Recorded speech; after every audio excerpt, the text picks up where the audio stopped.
Terraria has its fair share of musical instruments throughout the game. Some of these are entirely designed as a novelty and only offer a creative way to make music, whereas some actually deal damage and are more than functional to be used as a genuine weapon. Today, we're going to be taking a look at the first musical instrument weapon added to the game, the Magical Harp.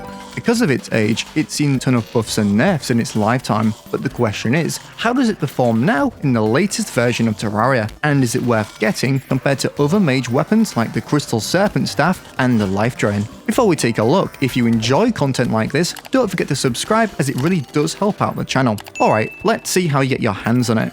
The Magical Harp can be crafted in early hard mode, only requiring one mech boss to be defeated, in particular the twins, as you'll require 15 Souls of Sight. Unfortunately, the twins are debatably the hardest of the 3 mech bosses. However, as long as you pack good mobility and a weapon with a bit of range like the Spirit Flame, it shouldn't be too bad, and hopefully you'll be able to take them down pretty quickly. The next ingredients are dead easy, and consist of things you'll probably pick up organically anywhere. You'll need 8 Souls of Night, which are dropped by most enemies killed in your underground evil biome. For this, I'd recommend creating a simple layer farm, as you may need to farm more of these in the future. You'll also need 20 crystal shards, which you'll find an abundance of all over the walls of your underground hallowed. Finally, you'll need the harp itself, which is a non-magical version of the Magical Harp. This can be purchased from your wizard for 1 gold. With this, you can combine all the ingredients together at an anvil to get your gorgeous Magical Harp.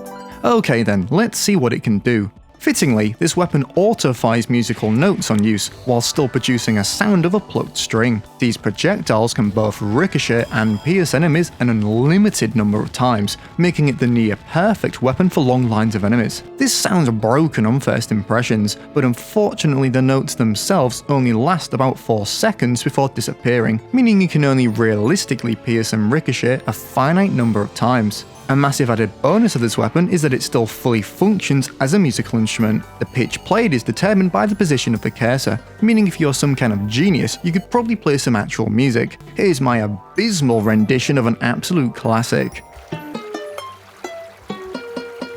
This unique functionality isn't just for show either, and actually determines the speed of the projectiles. However, don't expect anything crazy, as even at their fastest firing speed, they still move quite slowly. This doesn't make it bad by any means though, and in some cases can benefit the weapon due to dealing damage multiple times to the same enemy. Here you can see it absolutely annihilating 8 mimics stacked on top of each other. Against some faster, beefier enemies, it also performs rather well, hitting multiple at once and taking them out at a respectable rate. Now it's time we looked at some bosses. Many of you probably heard infinite piercing as another word to choose the destroyer, and you'd be right. If you line this thing up with the boss's length, you can deal some ludicrous damage. The Magical Harp might have just made the list of weapons that make the destroyer a complete joke.